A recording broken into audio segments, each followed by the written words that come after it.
जय हिंद बच्चों, कैसे हैं आप सब। तो भाई आज की वीडियो में मैं आपको बताने वाला हूं कि भाई सीबीएसई बोर्ड का एग्जाम जो हमारे पास आ रहा है कि सर जेई जेई की सब बातें कर रहे हैं, आप भी हमारा बोर्ड का पेपर भी है उसका भी सोच लीजिए लीजिए बेटा। उसके लिए भाई 30 डेज में सर कैसे कवर करूंगा। मुझे अगर 100 मार्क्स चाहिए तो मतलब 100 तो नहीं 80 मार्क्स का हमारा पेपर रहता है, 20 तो आपके इंटरनल पे रहते हैं जो आप मेहनत कर रहे हो स्कूल के अंदर। ठीक है, तो क्या हमारी स्ट्रेटेजी रहने वाली है बेटा आपको डिटेल में बताता हूँ, बस इसको आराम से फॉलो कर लोगे ना, डेफिनेटली मैं कह रहा हूँ आसानी से आपका निकल कर आएगा पेपर में, पूरे के पूरे नंबर लेकर आओगे। चैप्टर भी बता दूंगा कहां कहां से क्वेश्चन आए। ठीक है, चलिए सबसे पहले बेटा आपको क्या काम करना है, अगर आपको पूरे पूरे नंबर चाहिए मैथ के अंदर, सिर्फ इन दिनों में बैठ के पढ़ाई करनी है, पूरा साल मजे करे, सिर्फ अब करना है। तो क्या करूं मैं सर, देखिए सबसे पहले बेटे आपको पता होना चाहिए एग्जाम पैटर्न। सबसे पहला स्टेप है आपको पूरा एग्जाम पैटर्न की समझ होनी चाहिए, वो पूरा आपके दिमाग में प्रिंट होना चाहिए कि मेरे कितने पेपर, कैसा पेपर आएगा, कितने मेरे सेक्शन होंगे, 5 मेरे सेक्शन होने वाले हैं एबीसीडी, और उसके अंदर इस प्रकार ये आपका बेटे पैटर्न रहने वाला। अगर आपको नहीं पता तो मैं आपको बता रहा हूं, ठीक है ना। दो इस तरीके के क्वेश्चन रहेंगे, 2 मार्क्स के, 3 मार्क्स के, 5 मार्क्स के, और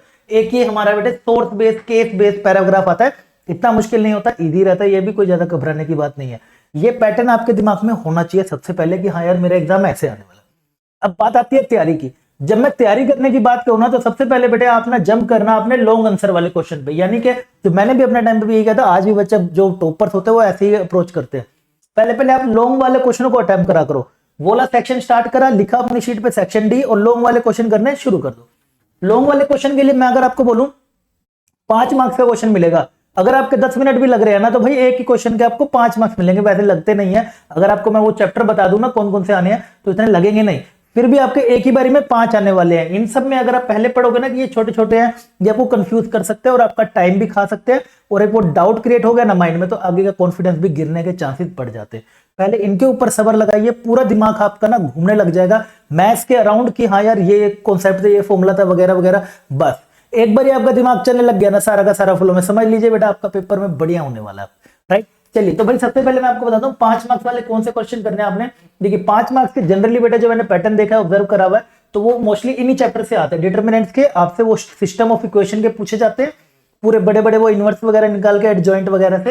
राइट, उसके बाद एप्लीकेशन ऑफ डेरिवेटिव। अब वो शॉर्टकट वाली जेई की ट्रिकों से मत करना मेरी, ये भाई अपना बोर्ड के एग्जाम से ढंग से करना, कैसे करना वो भी मैं लेकर आ जाऊंगा अगर आप कमेंट सेक्शन में बोलेंगे तो। ठीक है, दूसरी इंटीग्रेशन में बेटा मोस्टली ना इंटीग्रेशन के इनडेफिनेट वाले आपको मिलेंगे, इनडेफिनेट वाले आईडी वाले, मिसलेनियस के बेटे सेक्शन में आपको दिखेंगे ये वाले क्वेश्चन जो आपसे पूछे जाते हैं। आप उनको प्रैक्टिस कर सकते हैं, बार बार वीडियो देखिए कहीं कैसे भी करके, को बार बार कर करके बेटा करना शुरू कर दीजिए। उसके बाद एप्लीकेशन ऑफ इंटीग्रेशन मतलब एरिया अंडर कर्व जिसको बोलते हैं, चैप्टर नंबर 8।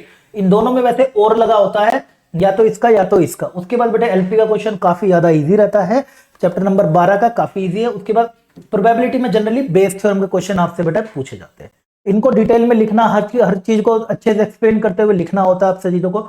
इन सब एक्सरसाइज को आप अगर ढंग से कर लेंगे ना, और 3D ज्योमेट्री में बेटे आपको मोस्टली मिसलेनियस वाला ही सेक्शन में बोलूंगा अच्छे से करने को, और एओडी के अंदर भी बेटे मैं अगर आपको बोलूं तो वो जो आखिरी में मैक्सिमा एंड मिनिमा वाला सेक्शन है ना, वो ली एक्सरसाइज को 2 बारी अच्छे से लिख लिख लिख लिख के करके चले जाना, अच्छे से करना उसको। ठीक है ना, कैसे वहां पे पेपर में एक्सप्लेन करना है समझ लेना, सामने वाले को कुछ नहीं आता, मुझे उसको समझाना है तो वो ऐसे ढंग से लिख देना, अच्छे से आपको क्लियर हो जाएगी सारी बातें। इनसे आपको 5 मार्क्स के क्वेश्चन देखने को जनरली मिलते हैं।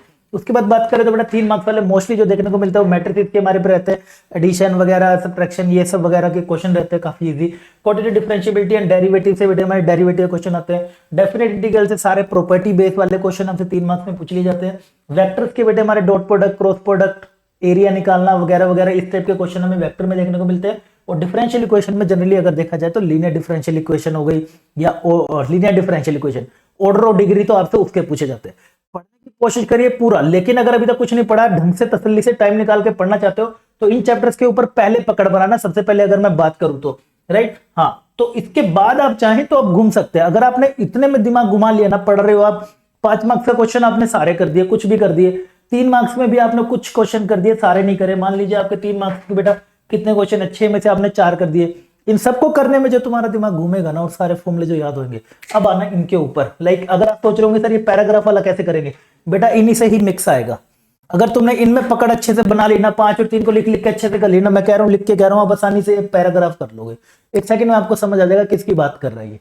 राइट, उसके बाद आप इन पे जब जंप करोगे ना एक एक दो वाली, ये आपको बहुत आसान लगेगी, बहुत आसान लगेंगे। मेन होता है वो फ्लो में आ जाना, वो फ्लो आपको ये शुरुआत के क्वेश्चन दे देंगे, इसलिए इन क्वेश्चन को प्रैक्टिस कर लेना अच्छे से पहले, फिर इस पे मूव करना, राइट। इस प्रकार अगर आप 30 दिन में इन चैप्टर को खत्म करते हुए जाओगे ना, 101% मैं कह सकता हूँ 100 मार्क ला सकते हैं। बस बाकी आपकी मेहनत है, चीजें मैंने आपको, रास्ता आपको मैंने बता दिया, ठीक है। तो उम्मीद करता हूँ आपको बेटा अच्छे समझ आ गया होगा। बाकी ये जो पूरा पीडीएफ है, टेलीग्राम ग्रुप है नीचे, वो जरूर ज्वाइन कर लेना। सारी जो आगे आने वाली जेई की भी प्रिपरेशन के सारा कुछ नोट्स है वो सब नीचे मैं शेयर करता रहता हूँ। मिलता हूँ बेटा आपको अगली वीडियो में अमेजिंग के साथ, तब तक के लिए बाय बाय, टेक केयर, जय हिंद।